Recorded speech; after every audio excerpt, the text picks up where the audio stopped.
Welcome back to the channel and to our Volkswagen diesel-powered Chevy S10 project. Today we're going to add some more instrumentation in the form of a tachometer. You see, due to my hearing loss, I'm having a difficult time judging the engine speed on this contraption, and I feel it's time to cheat a little bit and put another gauge on the dashboard.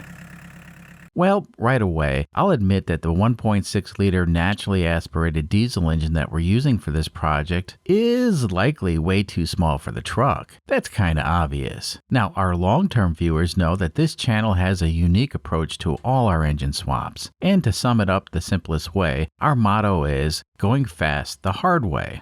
Now, despite the fact that this engine's not very powerful, it happens to be the most powerful engine we've ever experimented with. It's true, and that's the way we roll. For example, this channel started out by stuffing a 212cc Predator engine in a Honda Insight, and we pushed the limits of that tiny engine in our quest to go fast.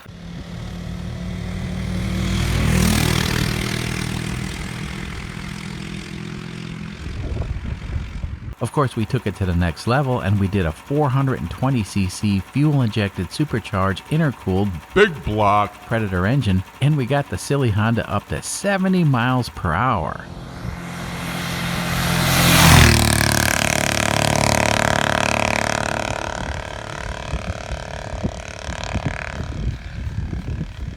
Was it worth all the effort? Hell no, but that was never the point.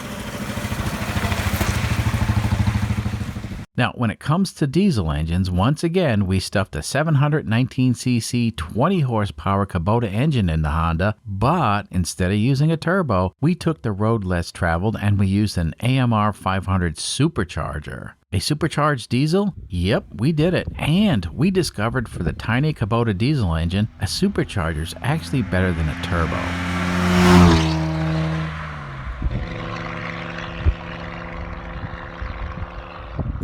Of course, all those videos are available for you to binge watch on another day. Ultimately, my point is we're definitely going about this the hard way. But no worries, at some point we will upgrade to a more powerful engine. In the meantime, I really want to experiment with the limits of the 1.6 liter engine that we have. I'll let you in on a little secret. The point of making YouTube videos is to provide entertainment for the masses. Taking the road less traveled is both educational and entertaining. I've certainly learned a lot by doing these experiments, and from what I'm told, a lot of you have as well. Today, the first thing I want to do is install a tachometer in the truck because I feel like knowing the RPM of the engine will help us with both performance and the fuel economy. Now, on an old school, all mechanical diesel like the one we're using, well, there's no easy way to measure the RPM. And that's because diesel engines don't have conventional ignition systems. And there's no electrical signals that we can use to measure the RPM of the engine. So that means we can't use a conventional aftermarket tachometer. But there's hope. Apparently, for diesel engines, all you need to do is use a diesel tachometer. Let's take a look at this cartoon and I'll walk you through the solution.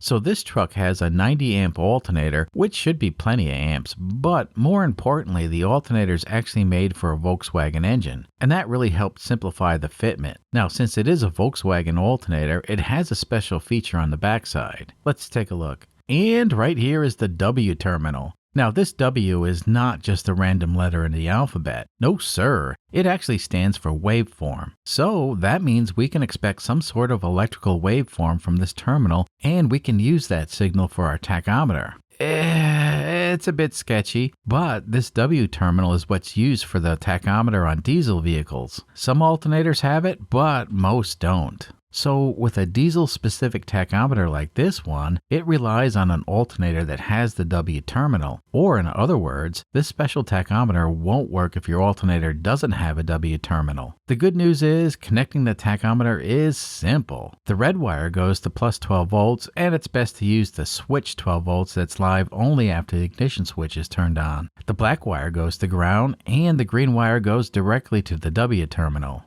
Not too hard, right? Well, it's true that the connections are easy. The bad news is the tachometer is just not going to work until it's calibrated. You see, a normal tachometer measures the RPM or revolutions per minute of the crankshaft and not the alternator. Typically, the alternator will spin much faster than the crankshaft, and it has to do with the size of the pulleys on both the crank and the alternator. On this engine, we have a 150mm crank pulley, and on the alternator we have a 70mm pulley. The math says that the alternator will spin approximately 2.14 times faster than a crankshaft. Oh, that's a messy number. But no worries. You see, on the back side of the tachometer, there are provisions to adjust the tach to read correctly. Now this is awesome. However, it's also useless if you don't know the actual RPM the engine's running at. So it turns out we need another tachometer to calibrate this tachometer. Yep, just what I need, another tachometer. As it turns out, in my collection of tools that I never use, I do have a laser type point and shoot tachometer that I must have bought for a small engine project in the past. Anyway, this handheld tachometer comes with extra reflective tape, which is important to have. And all we need to do is toss some of that tape onto the crankshaft pulley, start the engine, and read the RPM with the laser tach. At that point, we can adjust the diesel tachometer to read about the same. So the tachometer I chose maxes out at 4,000 RPM, but according to the specs published by Volkswagen, the engine makes peak horsepower at 4,800 RPM. Did Jimbo screw up? Nope. As it turns out, the party's pretty much over at 4,000 RPM, as we can see on the dyno chart. So going past 4,000 is certainly possible, but as you can see, the horsepower more or less flatlines. Yep, there may be a few ponies after 4K, but the show really happens between 2 and 4K. Anyway, for the price point, this 4K tach was the best option, and it fits the realistic power band that the engine has without wasting numbers, if that makes any sense. So, we have a plan and we have the parts. Let's go ahead and play around in the shop and see if we can get this tachometer to work. Okay, fast forward a few minutes and I have the wire connected to the W terminal on the alternator. Now, just for fun, I want to have a look at what sort of waveform the alternator is generating. I'm a curious person and I just can't help myself. Of course, this is absolutely not necessary and it's just my nature to have a look.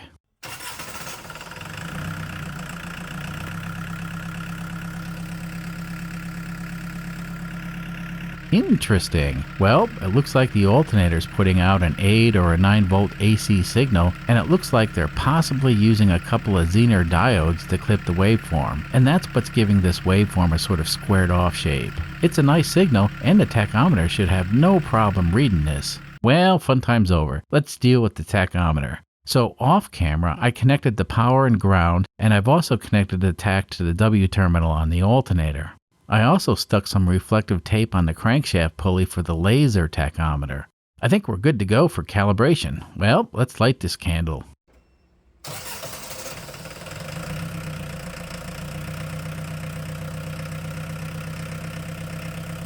It works, sort of. Well, there's no way the engine's running at 3,800 RPM. Now, despite my bad hearing, I'm going to guess it's running at about 1,000 RPM, give or take. So let's use the tool to adjust the tach so it's in the right neighborhood.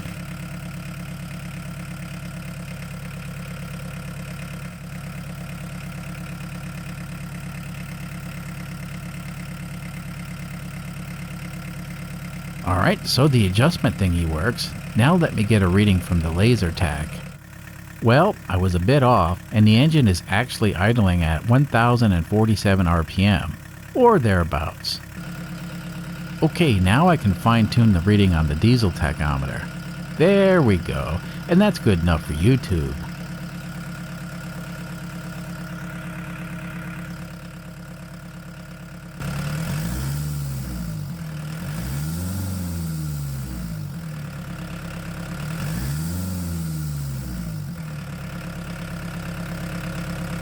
Well, the gauge seems to work. Not too shabby.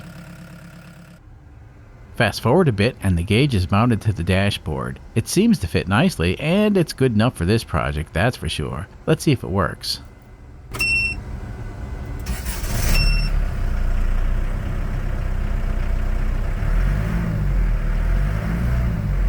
Yep, it works. You know what we have to do now, don't you? Yes, let's do it. Okay, let's do an acceleration run and see if the tachometer helps this pig get out of its own way. Our best time for the 0 to 55 is 35.82 seconds, which ain't great, just saying. Now, for the 0 to 60, we have to beat 58.91 seconds, which is about a minute, and again, that ain't great. Today, it's 48 degrees outside, and there's zero wind. Let's do this.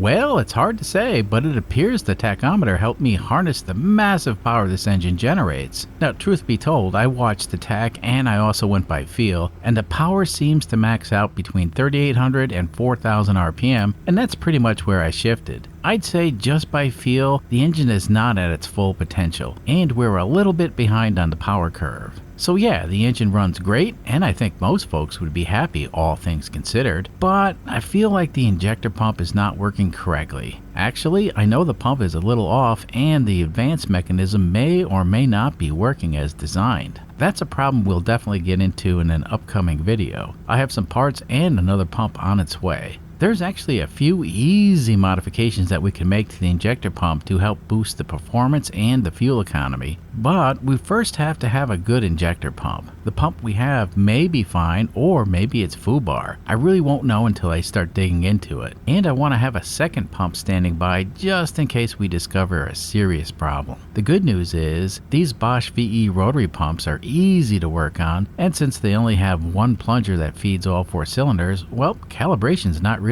an issue. Well, I hope some folks found this video to be helpful as far as setting up a tachometer on a diesel engine. Of course, there are other ways to measure engine speed, but if you have an alternator with the W terminal, then this is by far the simplest way to get a working tachometer. The tachometer I used today was sourced from Amazon, and I got it for a reasonable 43 bucks. I'll put a link in the video description if anybody's interested in it. Of course, you would also need to get a low-cost laser type tachometer in order to calibrate the diesel tach. The low-cost point-and-shoot laser tachs run about 15 to 30 bucks. I reckon they're all about the same as far as function goes, and you don't need anything fancy. So the tachometer didn't add any power to the engine, and I hope that's obvious. Nope, instead it helped me see what the engine was doing. Now, most people, including myself, just go by the way the engine sounds. Well, it turns out I'm no longer able to trust my ears, and that's because I'm profoundly deaf in one ear. You see, when all the noise has to go through one ear, everything sort of gets jumbled together. Anyway, for the 0 to 60 acceleration, I was able to knock off a solid 24 seconds, which is incredible. The truck is still slow, but it's not as slow as I thought it was. We have a few more modifications we need to try before we start fooling around with a turbo, and I'm really excited to see how much we can improve the performance and the fuel economy with just a few more simple modifications. I reckon that's about it for today, and we'll see you next time. Until then.